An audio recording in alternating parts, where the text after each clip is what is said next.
Ladies and gentlemen, thank you very much indeed for coming to our disputation this evening. And I would like to invite Alderman Robert Hughes Penny, representing the Lord Mayor of London, to address us at our start.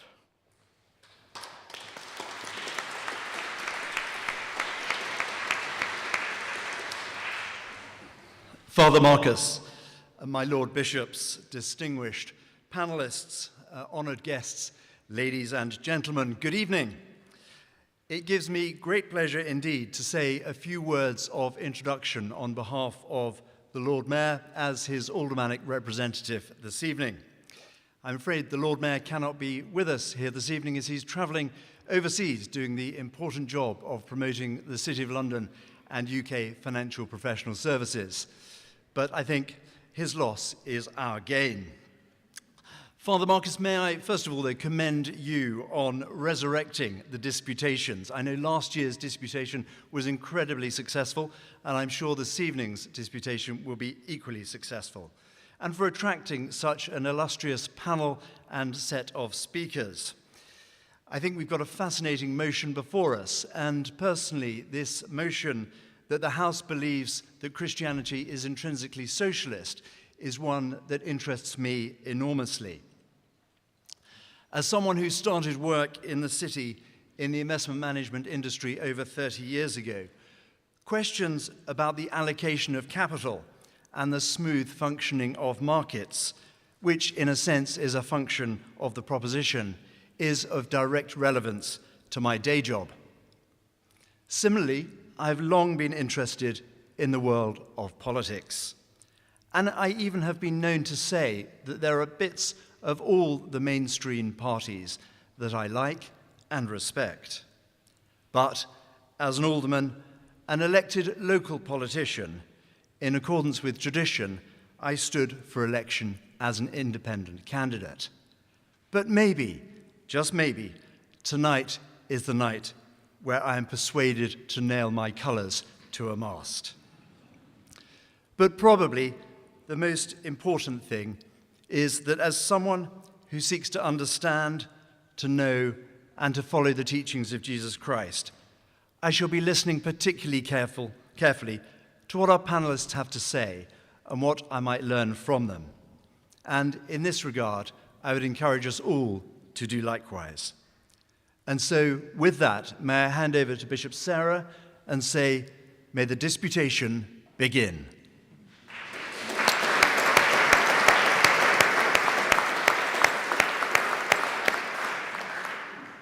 Before Bishop Sarah takes charge, as I suppose I'm acting as clerk this evening, may I read out the rules of debate in order that there be no doubt about them.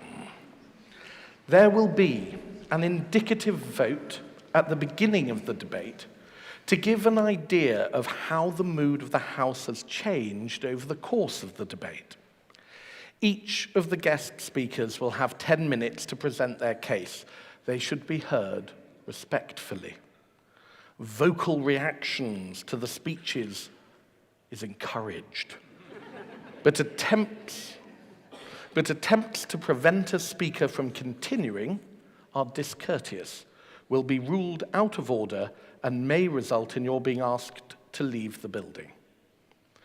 Members of the audience may intervene in a speech of a guest speaker by standing in their place and shouting either on a point of information or just on that point.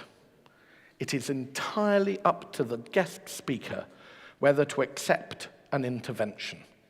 If they choose not to do so, please sit down immediately so as not to disrupt the debate. An intervention is not a speech, but a question. Attempts to turn this into a speech will be ruled out of order immediately, and you will be asked to take your seat without any further intervention. Interventions and any direct reply to those interventions do not count towards the time limit of the speeches. Floor speeches are given from the podium there in the middle of the church. Floor speakers will be chosen by the bishop in the middle of the debate, and we'll have 3 minutes, and will be given a 30-second warning to end their speech. Whenever the bell is rung, Bishop Sarah, do you want to demonstrate the bell being rung? Whenever the bell is rung, whoever is speaking must stop, and their microphone will be cut off. At the end of the debate, there will be a fully counted vote by the raising of hands. Tellers will count specific segments of the room and tally their results. These will then be formally presented to the speaker. And now, I hand over to Bishop Sarah. Thank you, Marcus. Can I offer my welcome as well to this evening's event? Last year was the first time that the disputation had occurred since probably about 1855. It was originally brought about for theological debate. And in a world that is very polarized today, there are very few places where actually we can debate our differences. And so I look forward this evening to hear our speakers to either oppose or to propose the motion this evening, and the opportunity to hear difference of views in an environment that is, in a sense, amongst friends. The reason I've been asked to, in a sense, act as the chair or speaker this evening is because I'm sure we can probably suspect that Marcus may not be biased on this motion. Although I couldn't possibly comment which way. But again, thank you to all those that have agreed to speak this evening. We're very grateful for you being willing. As Marcus indicated, to gain an idea of the mind of the House and how it may change over the course of this disputation, we will hold a quick indicative vote now by hands. So the question to be debated is that this House believes that Christianity is intrinsically socialist. If you are of that mind now, would you please show your hands? And maybe if you want to take a slight time to look round, because we're not counting at this point. Thank you. If you'd like to lower your hands. If you're opposed to this position now, please show your hands.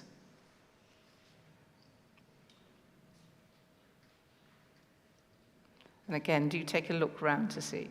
Do lower your hands. Now, if you are unsure, would you please raise your hands? Well done for being honest and brave. Thank you very much. We'll now see how our speakers may change that position across the evening. I'm now going to invite the Right Reverend David Walker, who is the Lord Bishop of Manchester, to open the case for the proposition. Thank you.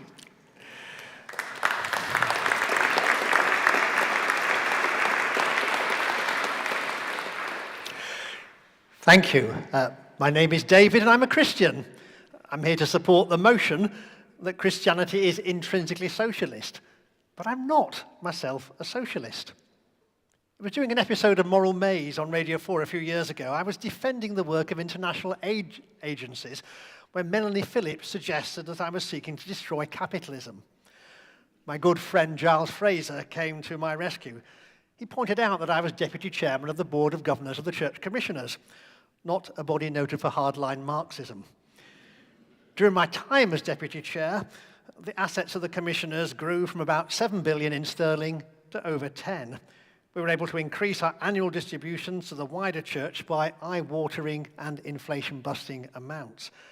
My standard reply to accusations such as Melanie's became that every morning, when I got out of bed, I placed a multi-billion-pound bet that I could make capitalism work for at least the next 24 hours.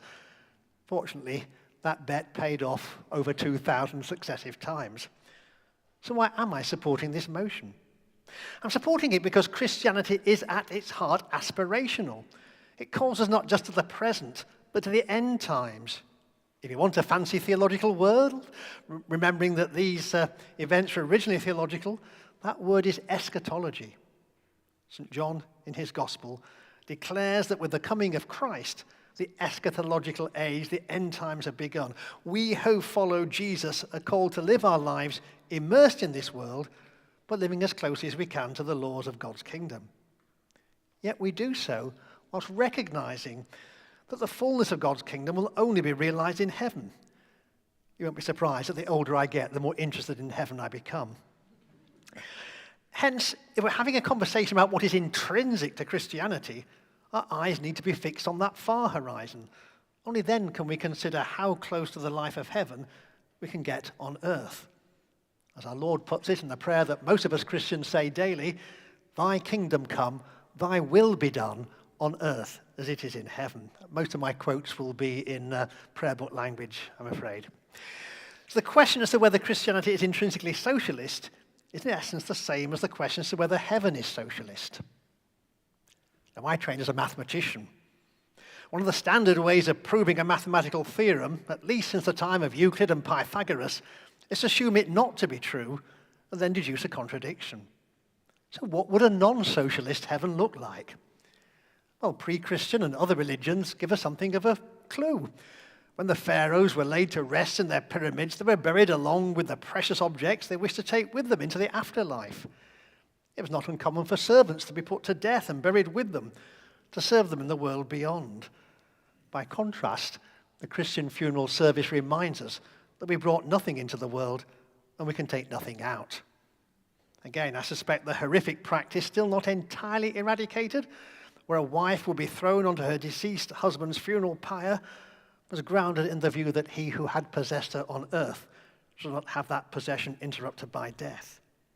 Yet Jesus, answering a question about a woman who'd been married 7 times, entirely legally, makes clear that in heaven no such bonds exist.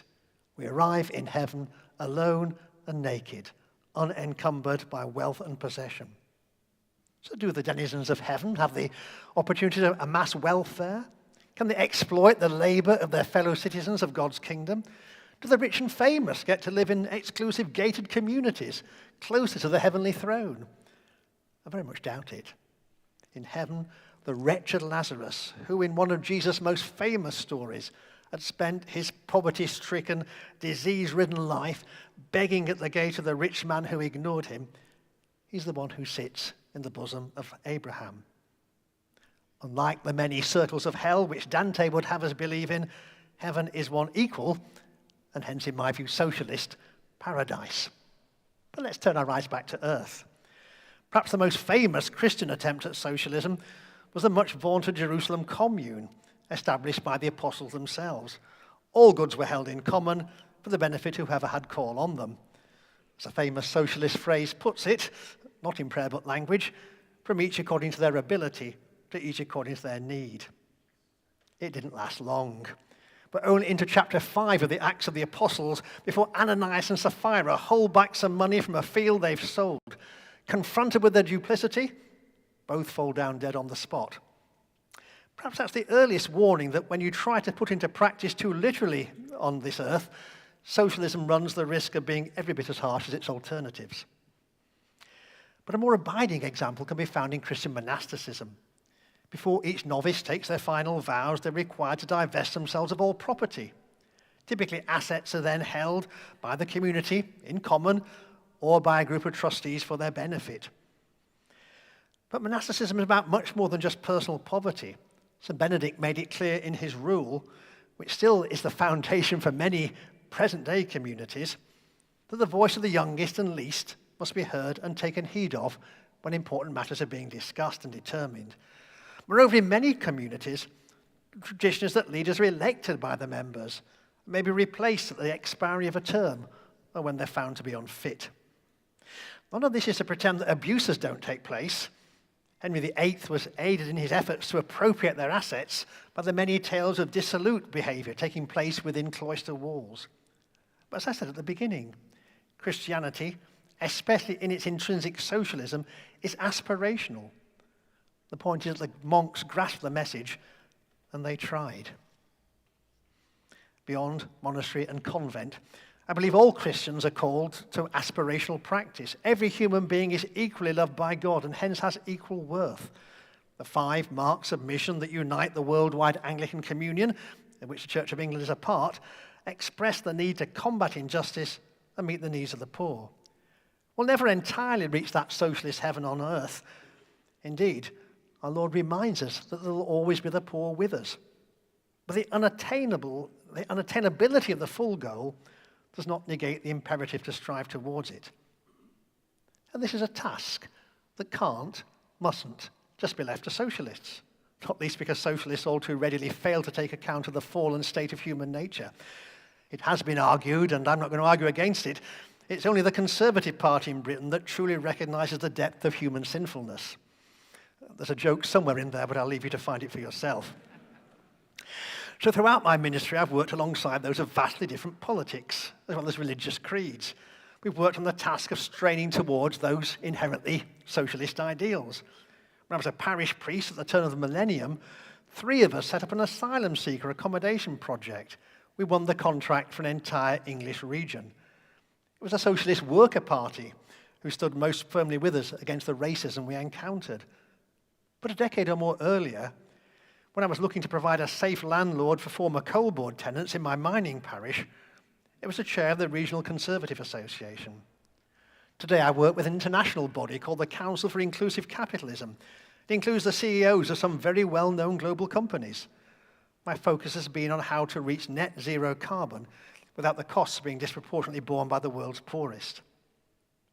As a church commissioner, and sometime chair of the Church of England Ethical Investment Advisory Board, I sought to ensure that our assets were not just producing strong financial returns, but that we were leveraging our influence as shareholders to the maximum extent in order to enhance social justice. And particularly in areas like climate change, we made a real impact. But enough of me.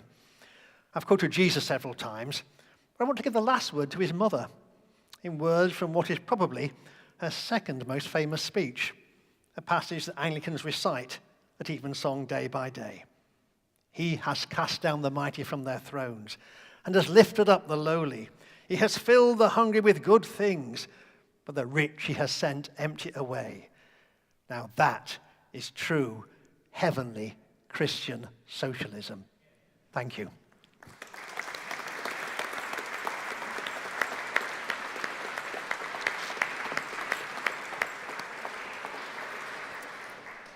Thank you, David. Can I now invite Anne Widdecombe, former Conservative MP and former Reform MEP, to open the case for the opposition. Thank you very much, Madam Chairman. I was fascinated by that speech from the Bishop, particularly when he slid in a straightforward quotation from Karl Marx. Now, we're not talking about communism, actually, we're talking about socialism, but I thought as it was sandwiched in between 2 scriptural quotes, I should just make it clear that was Marx and not our Lord.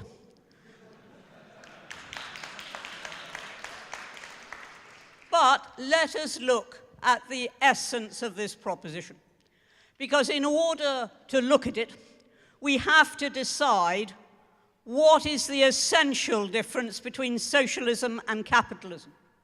And I put it to you that it is the difference between the state taking responsibility and the individual taking responsibility. And I believe that Christianity, in its teachings throughout the ages, and in the teaching of Scripture, that Christianity is almost 100% about individual responsibility. Let you who have 2 coats give unto him who hath none. Now, a conservative, a capitalist, or anything you like that's not a socialist, is going to say that that means that if you see somebody in need, it is your Christian duty, as laid down by our Lord, to relieve that need. It is not your duty to say, I've paid my taxes and I'm going to ring up social services. How do socialists propose giving the second coat? Are they going to confiscate it, cut it up, redistribute it through taxation? The fact is that acts of love and acts of charity are between individuals, not between the state and an individual.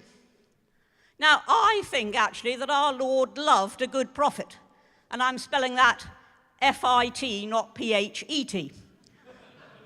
Because when he called his first disciples, what did he do? What did he say to Simon and Andrew? Let down your nets on the other side. They said, we've been out here all night. He said, let down your nets. And they let down their nets, and they got a whacking great profit as a result. Now, I'm not being actually as frivolous as I may be sounding, because they depended on that profit.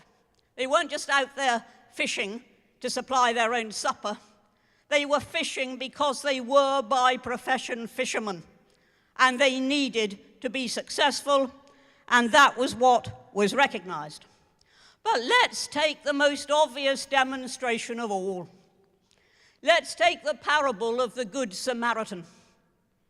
Now, we all know the parable tells us that we mustn't be prejudiced against people and that we must help those in need. Tells us a great deal more than that. And I've always taken the parable of the Good Samaritan as my model for what I think a good society should be. Now, the man who finally came along and helped the Good Samaritan was very well equipped. We are told that he had a beast. We don't know if it was a horse, a camel, or mule, but he had the means of travel. He wasn't on foot. We know that that beast was carrying oil and wine and bandages. We know that when the Good Samaritan took the man who'd fallen among thieves to an inn, he was able to pay the innkeeper. Who pays the innkeeper? And the modern innkeeper is the NHS. It's the pension system. It's the social services. Who pays the innkeeper? The answer is those who make the money, those who are successful. And the moral is that it must then be put at the service of others. But that was an individual act. It was not dictated by any law, by any tax, by any state. And it shows the importance of making money for the right purposes. And indeed, I've got a speech which I often give to rather alarmed audiences called God Bless the Moneymakers. And I mean it because without successful business, big or tiny, without successful individuals, we have no means of paying the innkeeper. So we have to ask ourselves, is it really in keeping with the discharge of responsibility simply to rely, or to rely largely, nobody ever does it wholly, to rely largely on the organization of the state? Now, we had a demonstration from the bishop about what he calls early socialism. You remember the example he gave? The apostles were asking people to join them, to give up everything they had in order to join them. This, we are told, is socialism. Rot. Just consider what Peter said when he was striking down Ananias and Sapphira. And he wasn't striking them down for having the money. He was striking them down for telling lies. He said to them, and it's worth remembering exactly what he said, when you had that field, was it not thine? He acknowledged private ownership. When you sold it and you had the money, was not that also thine? In other words, the sin of Ananias and Sapphira wasn't having the field, wasn't selling it and keeping the money. It was lying about what they had done. Now, the bishop is quite right. It is an underlying practice of monasteries to require novices to give up everything they've got to put into the monastery. Oh, but after that, I wouldn't call Buckfast, for example, a particularly anti-profit institution. Known as it is in Catholic circles as fast buck, it makes a tremendous profit, which is then put to good use. It makes a tremendous profit out of its wine and it's honey. Sounds almost biblical in its concept. But requiring that people who join it give up everything doesn't then rule out that they should spend their efforts to make profit, to use profit for the benefit of others. Almost every quote I heard from the bishop tonight was open to a completely different interpretation. But above all, we are taught solidly throughout Scripture that we have a personal responsibility, both to carry the Christian message, certainly the first purpose of the church is souls, but in terms of on this earth, the relief of poverty. And it is our individual responsibility. And what worries me about socialism, and always has, is that the assumption is that the state will decide, the state will take control, the state will be the sole provider of education, of health, or whatever it might be. And that I believe to be wrong. I believe that the state has a big role in all of those, but not, as socialism will tell you, an exclusive role. It is essential that we all accept our individual responsibility. If I see the bishop falling among thieves, that is my responsibility. I can't just say, hang on, bishop, while I go and ring up. That is my responsibility. And that is why I have never been a socialist. I have changed party, but I wasn't a socialist. I changed from one capitalist party to another. 1 minute remaining. Well, you'll be relieved to know I don't need 1 minute, Mr. Speaker. Because I've said all I've got to say, but I just want to end with this. Individual versus the state. Socialism, capitalism versus socialism. Christianity versus hand the responsibility to somebody else.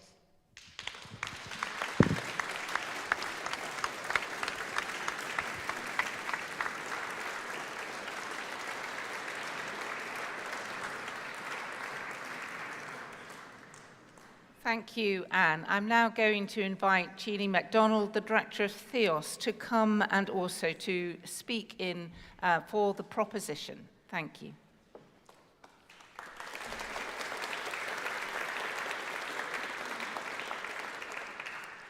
Good evening. During the recent election campaign, Jonathan Reynolds MP, now a member of the Cabinet, did something that shocked the media. He described himself as a Christian socialist. To these journalists, such a term seemed incongruous. For many, drawing a line from Christianity to socialism seems counterintuitive. This evening, I'm arguing for the motion. This House believes that Christianity is intrinsically socialist.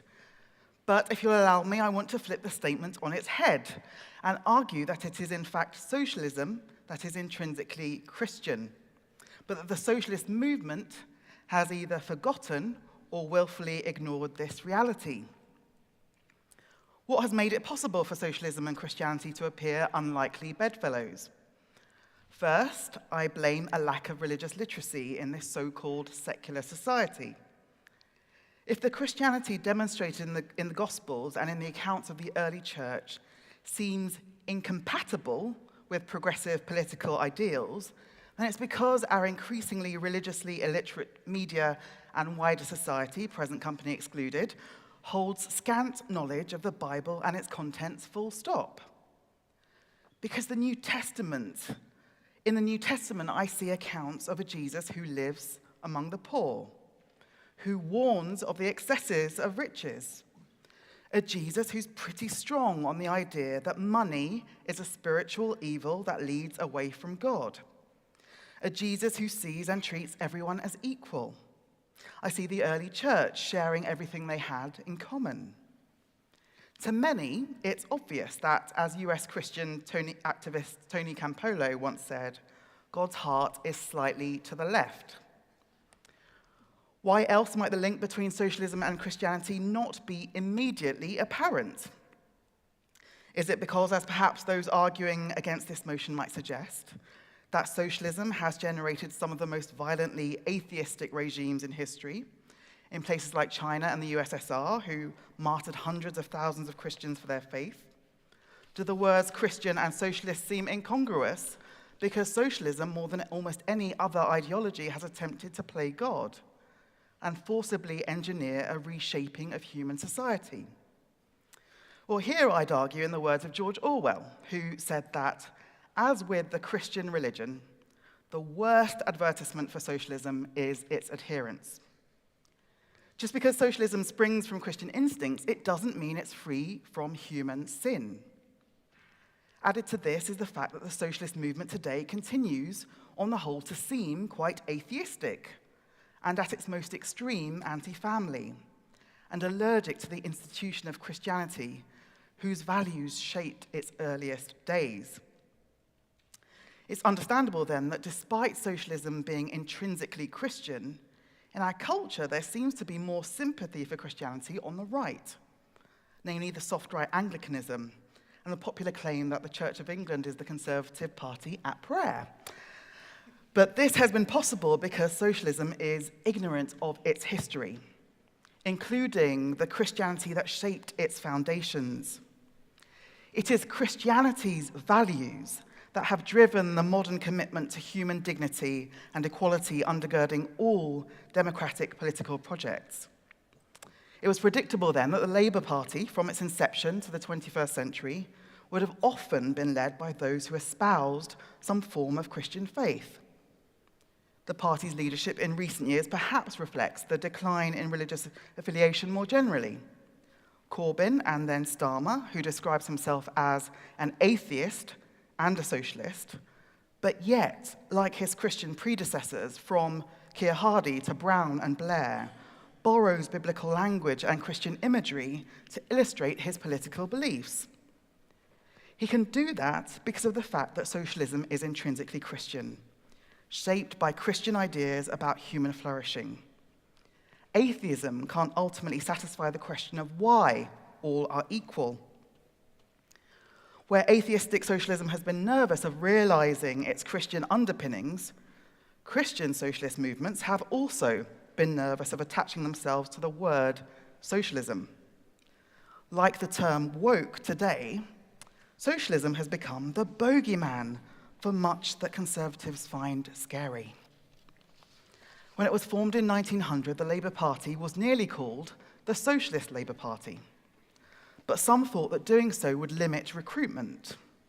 Though many trade unionists were socialists at work every day, they associated socialism with violent revolution. For Keir Hardie, who had drawn his socialism from his Christianity, staying away from the term socialist would help attract a broad church, as it were, to membership. Now, a century after this, a similar debate was being had. When in 2013, the Christian Socialist movement changed its name to Christians on the Left, it insisted it was still socialist, but knew that many Christians were put off from joining them because they assumed socialism meant far left, and as they said, something to do with the Soviet Union. It's only possible for the terms Christian socialist to feel incongruous to some because Christianity and socialism have denied each other. The problem, as it often is about the words we choose to use and the connotations they conjure up for people. But what exactly do we mean by the term socialism anyway? We've already heard it used in different ways. The late Frank Field said he was a Christian and a socialist, but not a Christian socialist. Field's reluctance to associate himself with Christian socialism reflects the fact that there is bound to be some tension between Christianity and some of the most influential strands of socialism, i.e. Marxism. But socialism in the UK is a many-stranded thing. Anthony Crosland, perhaps the most influential post-war Labour thinker, identified no less than 12 intellectual traditions that shaped the Labour Party. Socialism is intrinsically Christian because at its heart, it moves from a belief that each of us is made in the image of God. It moves from that to the dignity and equality of all, to the realization of these truths in the existence of a world of mutual flourishing. This is the ultimate end of socialism. But the problem comes when we use the word socialism to describe not a certain kind of society or certain values which might be attributes of a society, but particular policies which are or are thought to be means of attaining this kind of society or realizing these ends. For example, when Jonathan Reynolds described himself as a Christian socialist, he said it followed from his Christian socialism that, quote, "You've got to have a set of policies that will deliver for people." Many Christian socialists have been alive to the idea that you can't fix society through purely technocratic means. Famed Christian socialist R.H. Tawney was resistant to the kind of bureaucratic system proposed by the Fabians.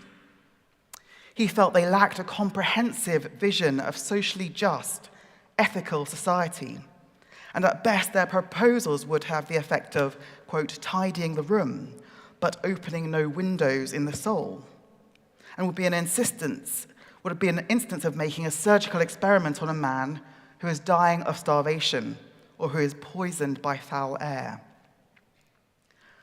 Socialism is intrinsically Christian because it has a Christian end, but it usually doesn't want to use Christian means. It is this Christian end, the goal of the state being the flourishing of all, this Christian vision that has disciplined and shaped different political traditions. Though socialism is intrinsically Christian, it isn't the sum total of what Christianity might mean politically. Sometimes Christians should conserve, sometimes liberate. Maybe we don't have to be dogmatic or narrow. These political ideologies are too often elevated to the point of a comprehensive worldview that attempts to save us from ourselves, which is ultimately not their role. Socialism is intrinsically Christian, but perhaps it's the ism that is the problem. Nevertheless, many people who take the teachings of Jesus seriously and want to understand its political implications will quite naturally find themselves on the political left.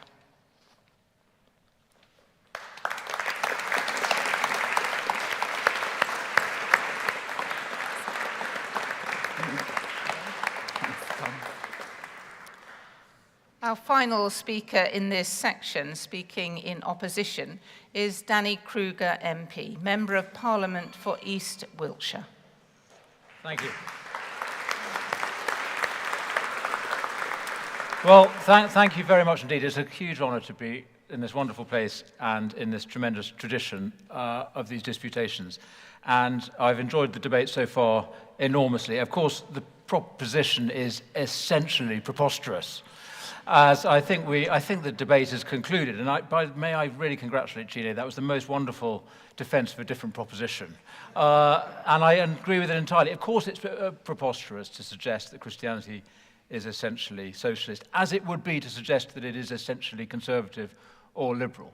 That is the wrong framing, and I think that framing was much better, because actually, yes, of course, socialism is intrinsically Christian, just as conservatism is intrinsically Christian, and indeed liberalism is intrinsically Christian. All the Western traditions take their rise from this common root. All of our ideas come from this place. Let me quickly, and in echoing much of what Anne said, so very quickly, dispel, I think, the prevailing assumption inherent in the proposition, which we're not actually debating, which is that the Bible and our faith somehow represents a repudiation of the doctrine of capitalism and of private property. There is, of course, in the Bible an enormous amount about money and about the sinfulness with which people use money. Property is abused throughout the Bible, and in the Old and the New Testament, very, very strict injunctions are made against that. But the evil that is being done with money. It is not the evil of property which is being identified. At no point that I'm aware did Moses or Jesus suggest that property is theft, that property is intrinsically wrong or immoral. Their concern, quite rightly, as ours should be, was with the proper ordering of capital, not with the intrinsic evil of it. And Bishop made very, very eloquent case for the model of the early church as being the foundation for a Christian society? Well, up to a point. Now, remember that I believe the Acts of the Apostles was written by Luke, who was a doctor. I don't want to dwell on the politics of doctors. But there is something to be said about the model of medicine that we have practiced and derived, and certainly from the Christian Socialist tradition, and indeed in the week in which the Labour government has essentially repudiated the idea of socialised medicine and recognised the essential failing of a model built on socialism and the necessity of introducing some of the disciplines of private enterprise and of personal responsibility into healthcare. The other thing, of course, about the early church is that they were expecting the second coming any moment. And so I think they weren't particularly bothered about the long-term viability of an economic model. And I think their eschatology was somewhat immediate. But listen, I actually accept, and I disagree with Anne, I do think the model of the early church, that early church community in Jerusalem, could be described as socialist. I think that's an acceptable definition. And it was socialist in the same way that a family is essentially socialist, a household, the oikos, is essentially socialist, albeit it trades in the marketplace. Anne is absolutely right. But a community of that nature, of that size, about 120 people, I believe, the very early Christian community, that's a large household, a family that shares its resources. These are the private virtues that apply in a family, where we share unconditionally our resources with each other, where there is total reciprocity and total equality. And that's an appropriate model for a community of that size, and indeed for a family. But what socialism is the attempt to socialize, or indeed to nationalize, the private virtues which properly, and in fact indeed only, obtain within a family. And of course the other thing that socialism is the repudiation of the doctrine of the fall. The basis of socialism is that we should be living as indeed we will in heaven. And I agree with the bishop that heaven is a socialist state in which we are all equal, undifferentiating, and facing the same way. And the horrors of socialism that Anne correctly identifies is an attempt to bring into earth the model of heaven which cannot obtain in a fallen world. So families are socialist, so is heaven, Anne. You too will be rejoicing with the brothers and sisters when that day comes. When we are restored to our prelapsarian innocence. But on earth we are fallen. And so, David reframed the question, I think, very, very cleverly, as Chine did. Neither of them are actually defending the proposition. Heaven is socialist. But Christianity, I interpret the word to mean our practice in this life, the practice of our faith, the outworking of our faith in the world that we're in. That's what I understand Christianity to be. So all society, all traditions, all institutions, from the church to the state, are the effort to mitigate and to ameliorate the effects of our fallenness. And the Western political model, with capitalism as one element of it, the whole order that we have inherited and that we have constructed over the centuries based on our Christian faith, the best effort yet to preserve this order, and conservatism is the best defense of it. Thank you.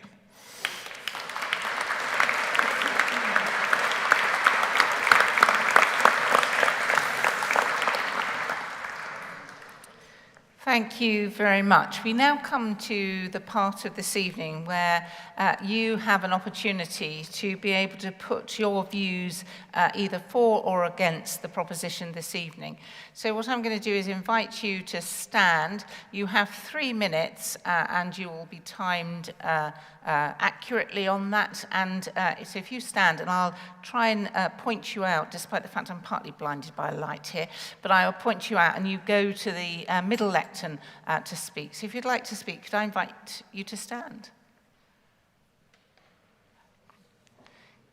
Good. Can I ask the gentleman on the right first of all, and then also the lady on the left after that? My right, your my left. Yeah, great, thank you. Thank you.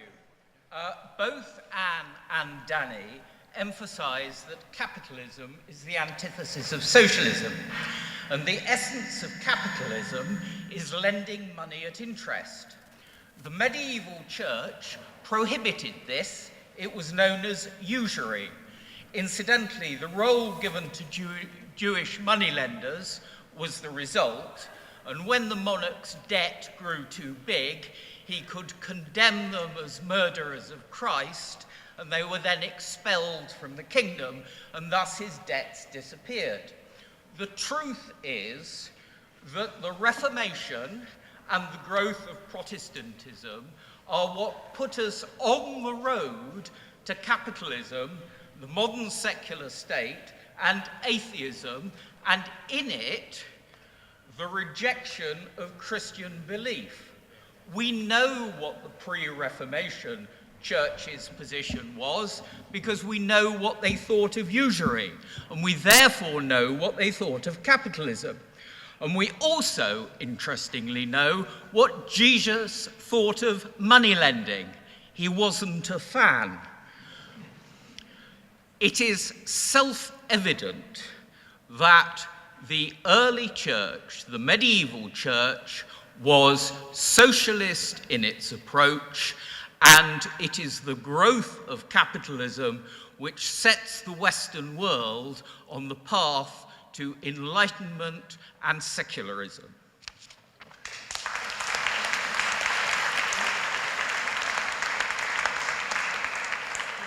So I think there is a lady on my left-hand side. Would you like to make your contribution?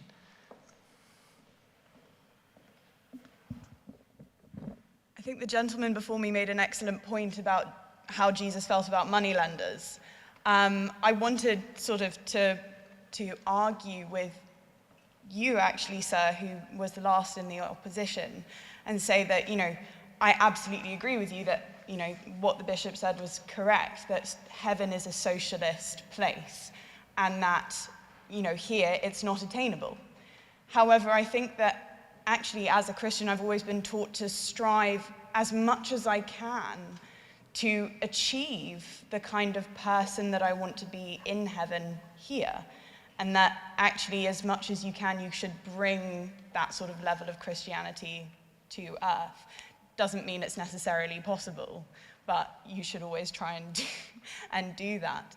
And yes, but I disagree quite fundamentally with you, Ms. Widdecombe, in that I don't think that using the parable of the Good Samaritan to give you leverage is correct. I think that, obviously, while that man clearly had the means to do things, I suspect that, if the man lying on the floor had also had the means to do things, he might not be in that situation in the first place.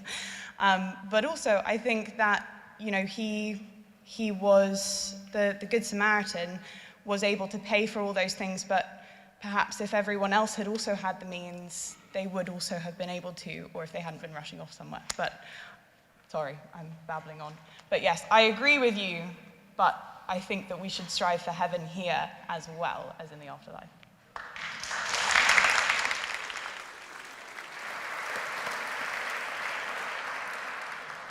Can I invite anybody that's in opposition to the motion to stand if they'd like to speak? We've got a lady on the right-hand side, and then there's a gentleman almost towards the back. Yeah, so you first of all. Yep. And then I think it's a gentleman, but I can't see the lights. I apologise. I am not a Christian, and I will describe myself as a socialist.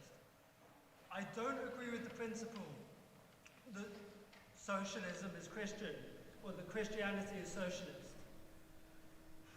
Marx was a very clear anti-religious figure. He believed that religion was the opiate of the masses because he believed that justice would happen.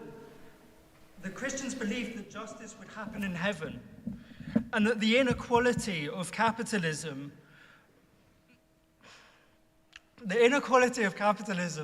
would be kind of turned around in heaven. Sorry. I don't think you can argue that socialism is Christian. I think that there are values in the Bible that could support any. I apologize. I don't think I can put this into words. I'm sorry. Thank you.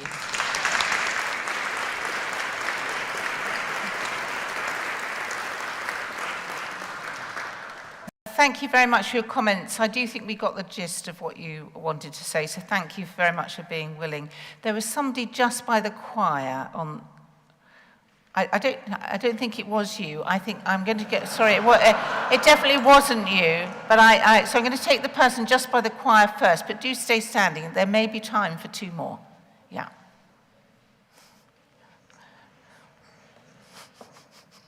Sorry, friend. I think Anne Widdecombe made a very, very good point regarding the question of individuality compared to community in the Christian faith. And that is the question I'd like to ask, well, remind everyone in this case in regards to the proposed motion.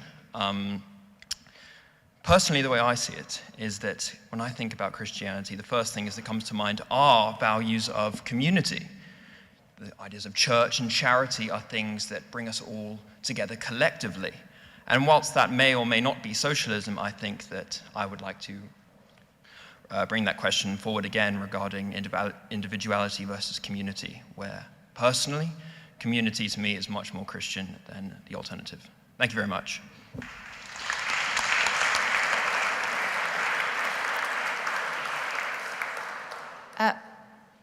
Marcus, I can take two more, can't I? I have very little power as a bishop. So actually, the gentleman over there, first of all, and I think there was a gentleman up earlier along here. I'm sorry for my exuberance and enthusiasm. We've heard relatively little about the origins of socialism, and so I'm not sure we're all agreeing necessarily on what socialism is that we're talking about.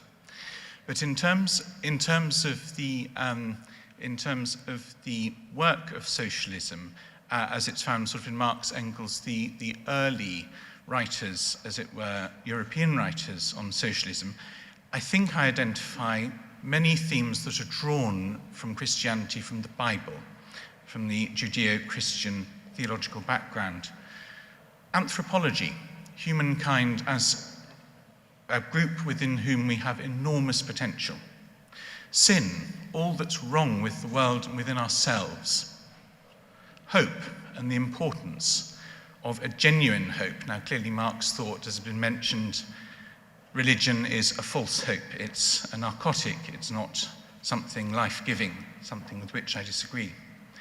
There is the blessed state of the kingdom to which we are progressing if we go in the right direction. But, whereas in Christianity we see a kingdom that is not brought by human hands, as the prophet Daniel saw, we have in socialism a kingdom that is constructed, I think, entirely under our own efforts and our own ingenuity. One can, as the Prime Minister is, genuinely be a socialist and an atheist. I think my contention is that in the end, if we are hoping for a kingdom that is based in human ideals and in human strength, then we are left, in terms of biblical numerology, as a 6, something, it's the number of humankind, something incomplete. Whereas with God and with what God can do, we have the kingdom that is coming, which is 7, the number of the completeness of God. And in conclusion, I hope we might be challenged with Jesus' words that his kingdom is not of this world. His kingdom is not something of this present age. It is among us, it's within us perhaps with the Holy Spirit, but it's not here in its fulfillment yet, and it's not a kingdom that we can elect. It's a kingdom we receive, as Jesus says in the Beatitudes, with open hands, because we have nothing to offer God. We can only receive it if our hands are empty before God and open. Thank you.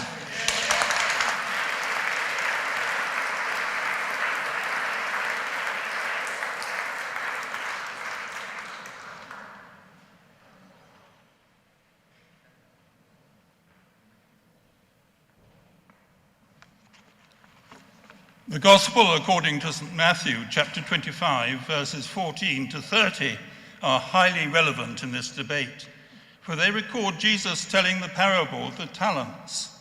And here I have turned not to the King James Version of the Bible, but to the New Revised Standard Version, where the word talent is spelt with a capital T in the heading.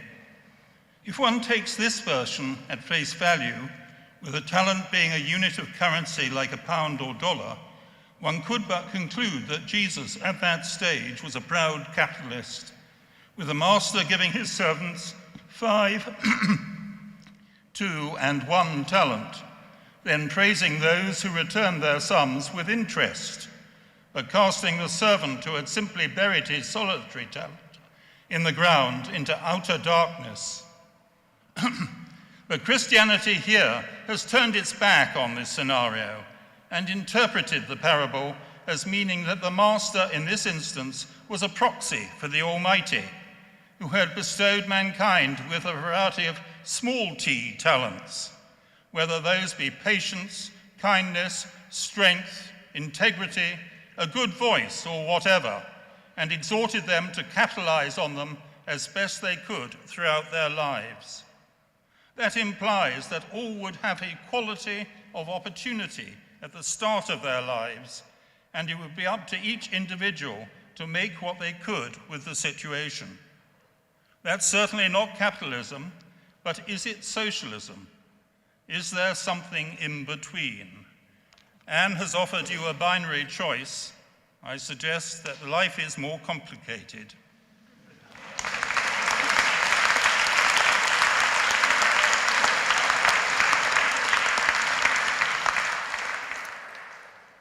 Thank you very much for all those contributions and those of you being willing to speak. I'm now going to invite the Reverend Steve Chalke, who is a Baptist minister, but he's also founder of Oasis Church and Oasis Trust. And I'm going to invite him to close the case for the proposition. Great, thank you.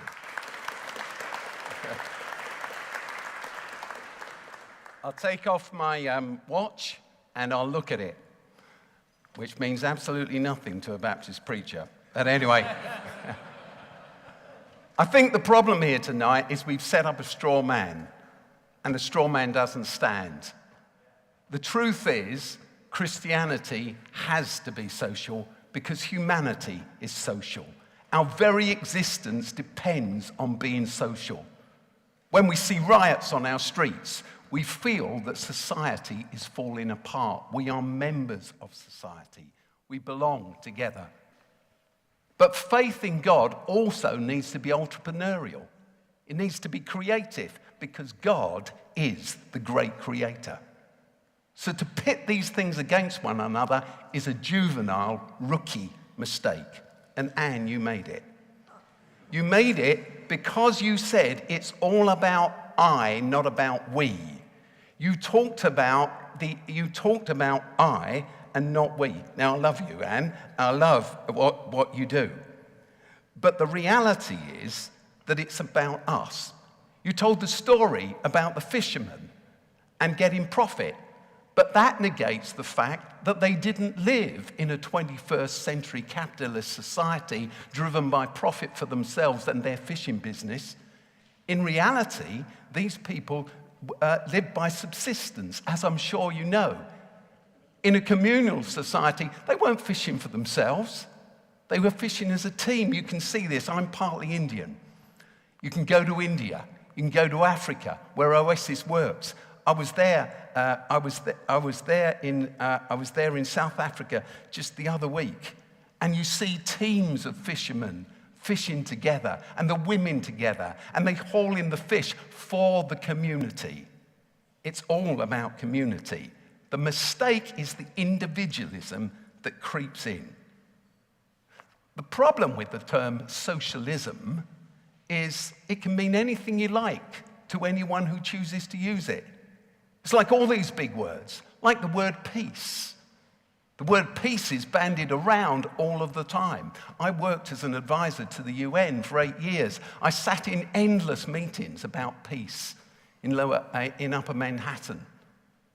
But the reality is Peace meant anything you wanted it mean to any speaker, and you see that and you will hear that on tomorrow's news. When we talk about love, simple four-letter word. Men mean all sorts of things by love. The definition is what we need to think about. The word socialism is an empty bucket, awaiting to be filled by our definition and by our thought. That, I believe, Anne, was simply your mistake. Genesis chapter 1, we talked about Christianity. My friend was Jonathan Sacks, the great chief rabbi. And one day we were speaking at an event together, and we were waiting to go on, and Jonathan turned to me, and we were laughing together, and he said, "You Christians," he said, "your problem is this," he was smiling, "you stole our Bible, and now you keep telling us what it's about. Why don't you ask us?" Danny, whom I have huge respect for, you should check out Danny's track record and the work that he's done in West London, at the youth zone that's developed there. Absolutely incredible. But the problem is this, that we've not looked at these ancient texts on which our Christianity was based, because Jesus was an Aramaic thinker and he was a Jew. Jesus never became a Christian. He was a Jew. He was a Jew. Paul, the great apostle, he never became a Christian. He was a Jew.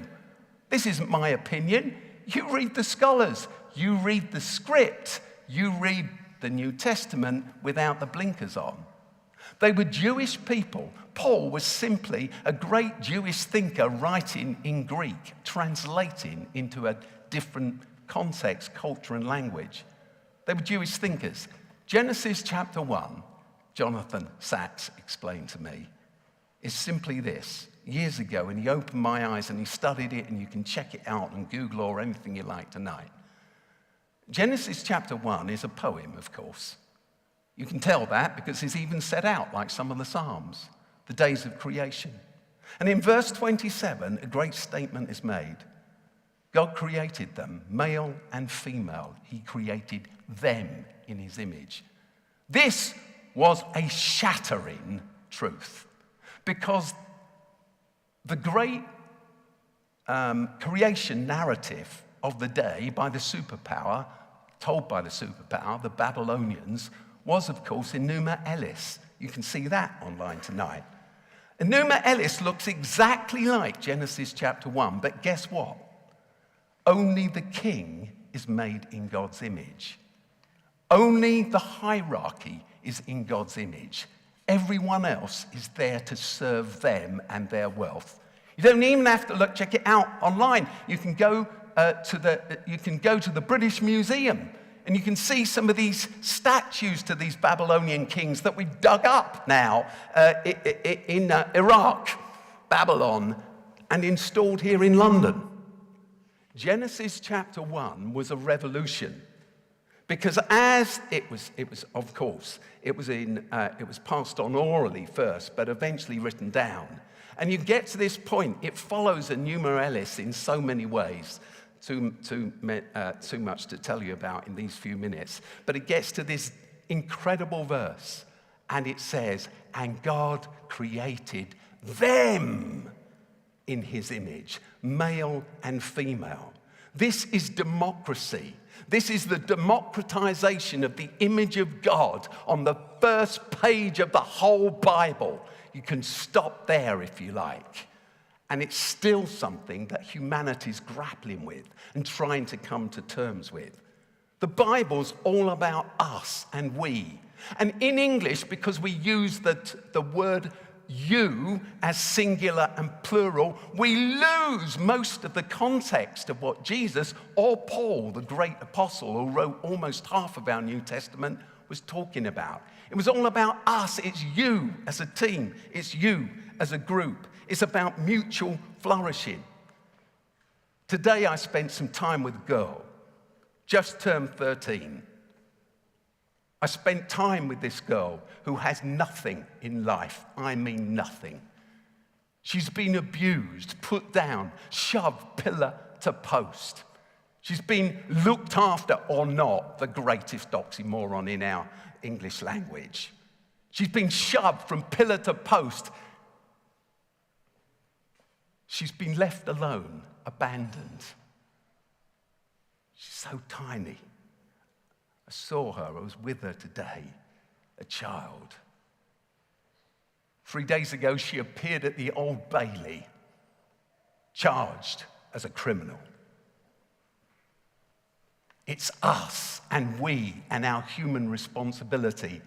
It's not just Christianity that's social, it's humanity that's social, which is why the Jews talked about it and why the New Testament talks about it.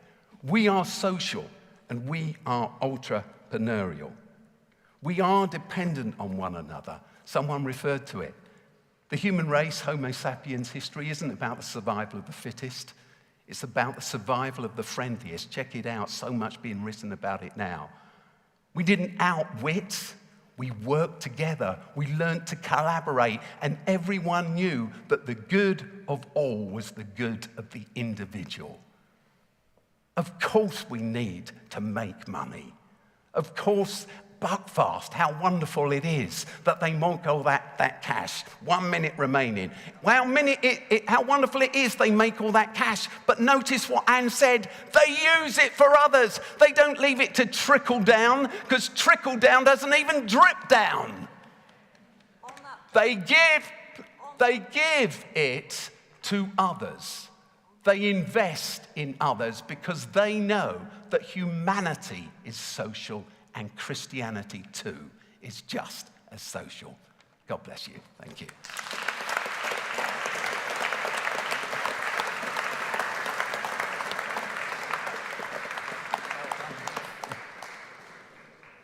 Can I invite now Winston Marshall, who is a musician and a political commentator, to come and close the case for the opposition.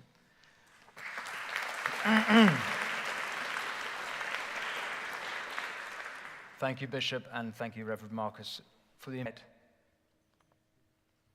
Or for that matter, any of the different types of socialism experimented with in the USSR, the Union of Soviet Socialist Republics, which saw up to 60 million dead. Perhaps it would be, they would argue for the socialism of Chairman Mao, 60 to 70 million dead. Maybe the socialism of Castro, of North Korea, of Mugabe, of Pol Pot, of Ethiopia. Maybe even the socialism of Venezuela today. Some of you may think I'm misidentifying communism. I remind you that all of these leaders and all of these societies self-described as socialist. They were textbook socialist. They were unapologetically socialist. No, thank you.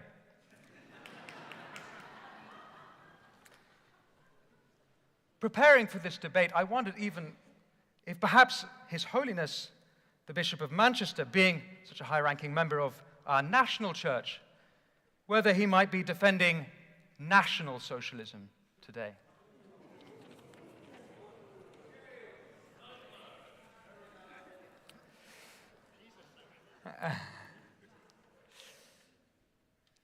It turns out our esteemed opponents were a little bit more cunning. They didn't actually address socialism exactly. I thought that maybe there would be talk about fair pay, equality, redistribution, none of which is socialism. Or we might even have heard about the myth of Scandinavian socialism, which, again, didn't come up, but isn't socialism. Or rather, it hasn't actually happened. It doesn't exist there right now. But before I address the preposterous notion that Christianity is intrinsically socialist, let us define socialism. No one has defined socialism tonight. Socialism is the collective or state ownership and administration of the means of production and distribution and exchange of goods. That is how it is defined by the Merriam-Webster Dictionary, the Oxford English Dictionary, the Encyclopedia Britannica, Wikipedia, and every academic and economist worth their salt.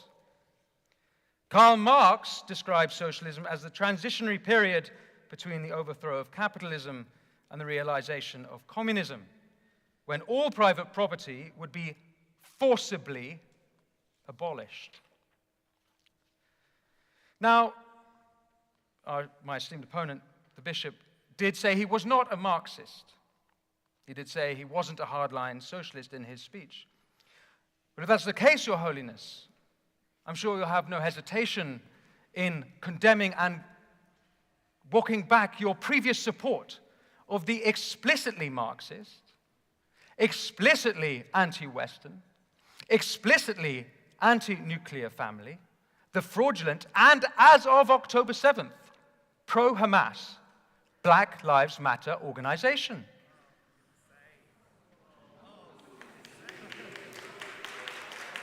No, he does not.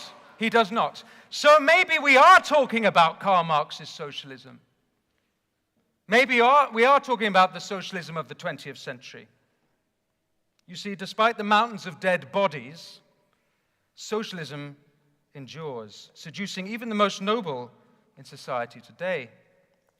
Enthralled Christians don't just ignore the economic ruin, the tyranny, and the rivers of blood.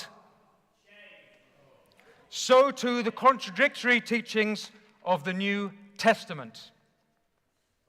Socialists love to cite the book of Acts, and it has been cited tonight. The early Christian communities, all the believers were together and had everything in common, we are told. Marx himself twisted scripture, as we also heard tonight, from each according to his ability, to each according to his needs. But Marx and those socialist Christians conveniently ignore what Paul wrote to the Corinthians. Each of you should give what you have decided in your heart to give, not reluctantly or under compulsion. But let's give the devil his due. Christian socialists will argue the point that Christ was about lifting up the poor. They are right. He was. But if socialists really cared about helping the poor, they'd be advocating the direct opposite of socialism. You see, world poverty has fallen from well above 80% at the beginning of the 19th century to under 20% today. For millennia, GDP per capita flatlined. From 1800, it skyrocketed. How? Free market enterprise. Free market enterprise and scientific innovation is the greatest instrument of poverty relief the world has ever seen. Or I will at least concede the least bad. If you believe that socialism is preferable, I ask you, would you rather live in South Korea or North Korea, East Germany or West Germany, Cuba or America? If socialism is that good, why is it that the world's poor flee socialist societies for free market societies? Now, don't get me wrong. Free market enterprise has many flaws: monopoly, cronyism, corruption. But even Adam Smith understood that. Their antidotes lie in liberalism, not libertarianism, and certainly not socialism. If you think the cure for those flaws lies in socialism, well, it's like thinking that the cure for a toothache lies in a lobotomy. But herein lies the truth about socialism, or should I say socialists. Given the unquestionable failure of socialism to alleviate poverty, it is evident that poverty relief, or the poor, is not the concern of the socialist. The real concern of the socialist is the rich. It is why socialists will always say their primary concern is inequality rather than poverty. The socialists would rather we all live in equal misery than unequal prosperity. Orwell observed this in The Road to Wigan Pier. Though seldom giving much evidence of affection for the exploited, the socialist is perfectly capable of displaying hatred, a sort of queer, theoretical, in vacua hatred against the perceived exploiters. It is not nothing that Karl Marx's favorite quote was Goethe's Mephistopheles. Everything that exists deserves to perish. You see, it is not the spirit of Christ that animates the socialist.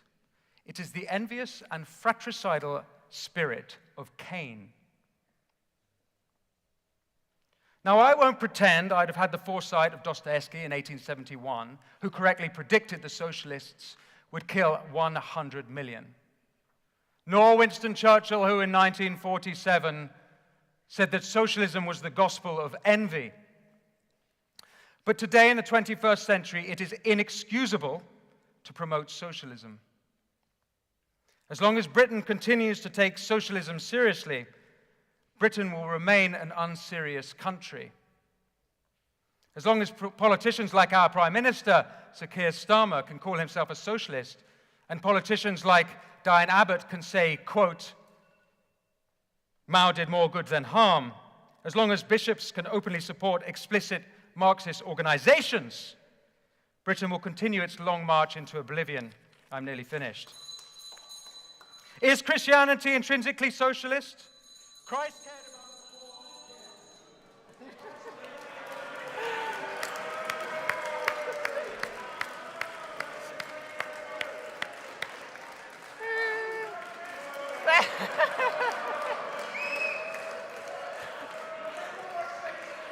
Thank you. Thank you, Winston.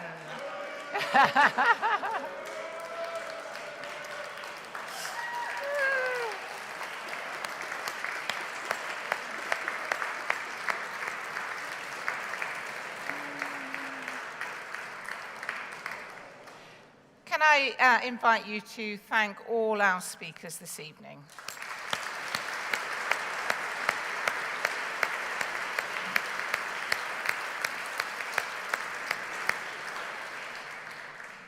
The question is that this House believes that Christianity is intrinsically socialist. As many are of that opinion, say aye. Aye. Of the contrary, no. No. Division by vote of hands. And when you put your hands up, can you keep them there? Because people are counting them. As many are of that opinion, show hands. So the question is that this House believes that Christianity is intrinsically socialist. As many are of that opinion, show hands.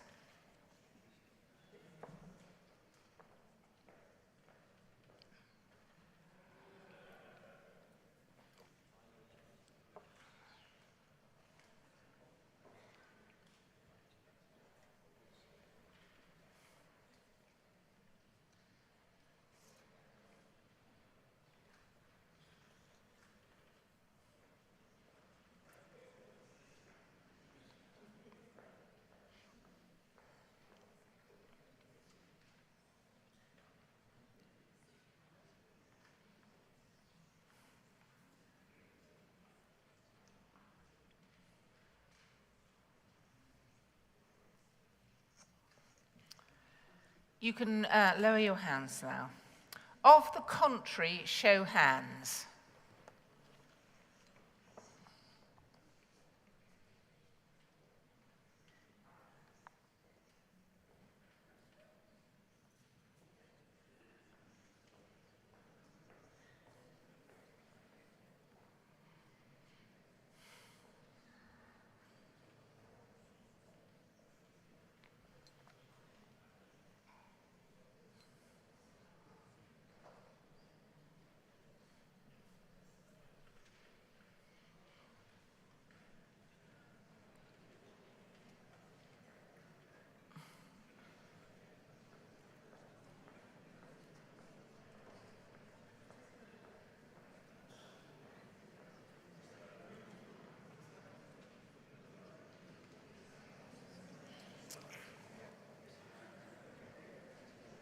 Order. I think we're done.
The nose to the left, 131.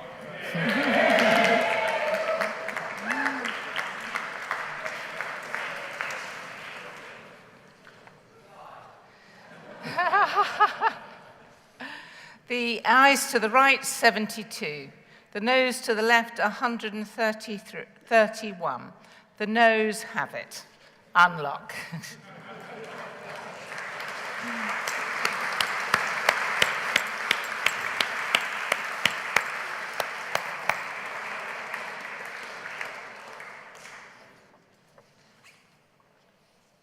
Gentlemen, an extraordinary event, though I must confess to being disappointed at the outcome of the vote. I was looking forward to reminding Marcus on a daily basis that his church had democratically spoken, saying that every word he preaches is intrinsically socialist. Be that as it may, even having been robbed of that delicious idea, it has been a wonderful evening. Now please join me in thanking first Alderman Robert Hughes Penny from the City of London Corporation, who has kindly stood in for our Lord Mayor.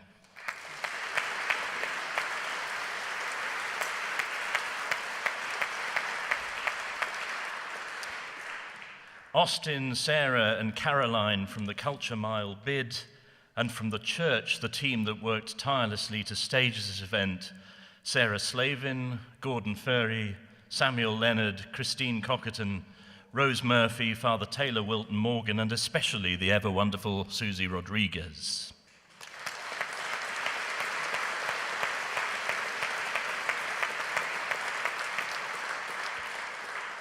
To the team keeping order and time, the Reverend Marcus Walker, and your chair, the Bishop of London, Dame Sarah Mullally.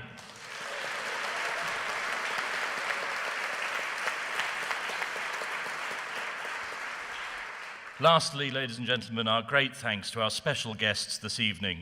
So Anne Widdecombe, the Lord Bishop of Manchester, the Right Reverend David Walker, Chine McDonald, Winston Marshall, Danny Kruger, MP, and the Reverend Steve Chalke. Ladies and gentlemen, your speakers.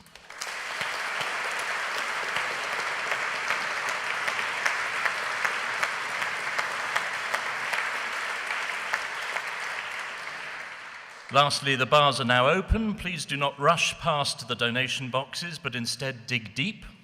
And we very much look forward to seeing you next year when the subject, we have decided, will be that this House believes that the American dream is dead. Good night.